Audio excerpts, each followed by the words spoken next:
በጣም ብዙ ነገር ሊገጥምሽ ይችላል። ማለት ብዙ ፈተና ሊገጥምሽ ይችላል፣ ብዙ ስትረግል ሊገጥምሽ ይችላል። እኔ በልጄ በጣም ብዙ ነገር አይቻለሁ። በነገራችን ላይ የእነዚህ ሰዎች ዓላማ አንቺ እንደዚህ ወድቀሽ ተስፋ ቆርጠሽ ተሰብረሽ ማየት ነው። ሌላ ነገር አይደለም የሚፈልጉት ማለት ነው። የገዛ ሚስቱን ከሶ የልጁን እናት ከሶ ለማሳሰር የሚፈልግና ልጁን ያለ እናት ማስቀረት የሚፈልግ አባት ብቸኛ አባት ቢኖር አብርሃም ነው ማለት ነው። ይሄ ሆይ ሆይ እያሉ ከጀርባ በሚነዱት ሰዎች ስለሚነዳ የሚያደርገው ድርጊት ነው። በነገራችን ላይ ማለት ነው ልጅህን ቡዜ እንደ እናት ሆና ልታሳድግላ አትችልም። የእሷን ምክር ተቀብለ የዚህን ያክል የልጅክን እናት ከሰህ ለማሳሰር የምትሯሯጥ ማለት ነው። አንተም በስም ማጥፋት አልተከሰስክም። በነገራችን ላይ እውነቱን ስነግረ ማለት ነው እቺን ልጅ ማሸማቀቅ፣ እቺን ልጅ አንገት ማስደፋት ትልቁ ታርጌታችሁ ስለሆነ ነው ይህንን ሁሉ ነገር የምታደርጉት ማለት ነው እንጂ አንተ ሄርሜላ ጠፍታ እነ ኤፍሬምን አሳስረ እነ ዳኒን ነው ሌሎችንም አሳስረ በስም ማጥፋት አልተከሰስክም። ሄርሜላ በራሷ ምክንያት ጠፍታ እነዚህ ልጆች እነ ሩታን እየመጣህ አንቺ ነሽ ያገድካት እያልክ ቤት ድረስ መጥተህ ቤቱን እየበጠበጥክ ስትፈልግ የዛኔ አንተ በስም ማጥፋት አልተከሰስክም ነበረ። ወደ ጭንቅላትህ ተመለስ። እየከሰስክ ያለኸው ለማሳሰር እየሞከርክ ያለኸው የገዛ የልጅህን እናት የልዑሌን እናት ነው ለማሳሰር እየሞከርክ ያለው። እኔ ምን አይነት እልህ ውስጥ እንደገባችሁ አላቅም። ምን አይነት ነገር ጭንቅላታችሁን በዚህ ልክ እንደደፈነው አላቅም።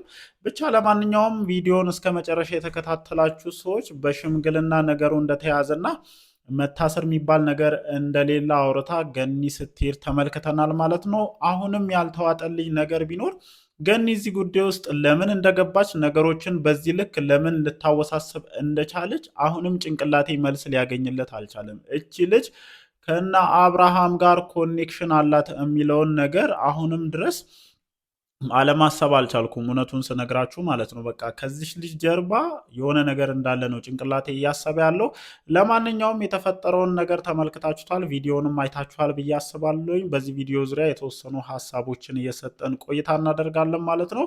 በዚህ ልክ ደፍሮ የልጁን እናት ለማሳሰር የሞከረው አብርሃም አሁንም ምንም ነገር ያስቆሟል የሚል እሳቤ የለኝም። ትልቁ ታርጌታቸው እቺን ልጅ አንገት አስደፍተው አሸማቀው ልጇን ጥላ ብን ብላ እንድጠፋ ነው ትልቁ ታርጌታቸው በነገራችን ላይ ማለት ነው። እንዳልኳቸው እነዚህ ሰዎች በህግ ከሰው ልጁን ከሩታ መንጠቅ እንደማይችሉ ያውቃሉ። እቺን ልጅ እያሸማቀቁ ነው ልጁን ከሷ መንጠቅ የሚፈልጉት። በባለፈው መጥተው ለልጅሽ ጥሩ ስነ ምግባርን የምታስተምሪ አይነት እናት አይደለሽም እያሉ ነበረ። እንግዲህ ይህንን የእነሱን ታሪክ የምትከታተሉ ወይም የእነሱን ጉድ የምትከታተሉ ሰዎች ለልጁ ጥሩ ስነ ምግባርን ማስተማር የማይችለው ማን እንደሆነ በግልጽ ትናገራላችሁ ብዬ አስባለሁኝ። እንግዲህ ዓመት ባልሞላ ጊዜ ውስጥ ልጁ ከተረገዘበት ጊዜ አንስቶ እንደ ፌንጣ ከሴት ሴት እየቀያየረ ያለ አባት እያለው እሷን በድፍረት መጥተው ለልጅሽ ጥሩ አሪያ የምትሆኝ አይነት እናት ስላሉሽ ልጁን አያቱ ያሳድጋል ብለው በድፍረት የተናገሩ ሰዎች ናቸው። እንግዲህ እግዜር ይላቸው እነዚህ ሰዎች ናቸው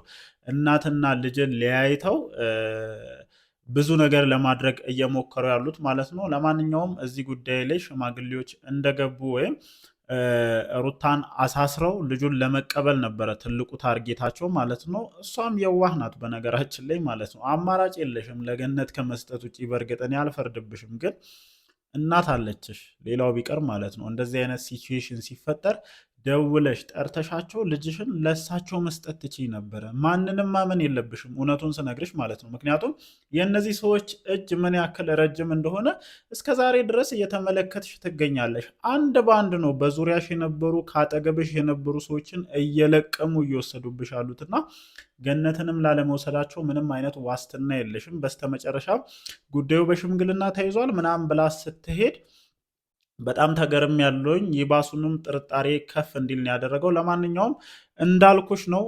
ኤፍሬምን የመሰለ ወንድም እግዚአብሔር ሰጥቶሻል። በአንዱ ቢበድልሽም ማለት ነው በልጅሽ አባት ብትበደይም በልጅሽ አባት ብትከሰሽም ጠበቃ ሆኖ በእሷ ቦታ እኔ እታሰራለሁኝ እስከ ማለት ድረስ የሚደርስ ወንድም ሰጥቶሻልና በዚህ እድለኛ እንደሆንሽ ነው የማስበው። ኤፍሬምም እኔ ምን አይነት ልብ እንዳለህ ማለት ነው ከነዚህ ሰዎች መሀል ተገኝተ እንደዚህ አይነት ልብ ኖሮ እስከ ዛሬ ድረስ እውነትን አልለቅም ብለህ ቤተሰባዊነት አልያዘህም፣ ስጋ አልያዘህም፣ እውነትን አልለቅም ብለህ ከሩታ ጎን ሆነ እያደረክ ያለው ነገር እጅግ በጣም ሊያስመሰግንህ የሚገባ ነገር መሆኑን መካድ አይቻልም እና እኔ እጅግ በጣም ነው የኮረውብህ፣ እጅግ በጣምም ነው ያስደነቅከኝ። አሁንም ቢሆን ይሄ ወንድማዊነትህ ከሩታ ጎን ሆነ እውነታውን ለማውጣት የምትታገልበትን መንገድ አጠናክረ እንድትቀጥልበት ነው መናገር የምፈልገው። ከዛ ውጪ እንዳልኳቸው ያው ሽምግልናው ላይ ቀን ጠቆም አድርጌ ያለፍኩት ነገር አለ። እነጋሽዬ እየደወሉ ነበረ። አብርሃምም ሆነ ቡዜ ሩታ ላይ የከሰሱትን ክስ ወይም ሩታ ላይ ያስገቡትን ክስ በአስቸኳይ እንዲያወጡ ተነግሯቸው ነበረ። ሶ ገነትም ይሄ መረጃ ደርሷት ይመስለኛል ጉዳዩ በሽምግልና ተይዟል ብላ ለመውጣት ሙከራ ስታደርግ የነበረው። ሜቢ ዞሮ ዞሮ እቺ ልጅ ብትታሰርም ምን ያክል ማፈሪያዎች እንደሆናችሁ የምትመለከቱበትን ነገር ነው ለሁላችንም ያሳያችሁት ብዬ ነው ተስፋ የማደርገው። ለማንኛውም የሚፈጠሩ ነገሮችን አብረን ለማየት እንሞክራለን። እናንተስ ዛሬ በተለቀቀው ቪዲዮ ዙሪያ ምን አይነት ሀሳብ አላችሁ? እንደተለመደው ሀሳባችሁን ኮመንት ሴክሽን ላይ ያስፍሩልኝ። ነገ ከሽምግልናው ጋር ተያይዞ ወይም ከሩታ ክስ ጋር ተያይዞ ምን አዲስ ነገር አለ የሚለውን ነገር ቀደም ብዬ መረጃዎችን ሰብስቤ ወደ እናንተ አደርሳለሁ ማለት ነው። እወዳችኋለሁ። ይመቻችሁ።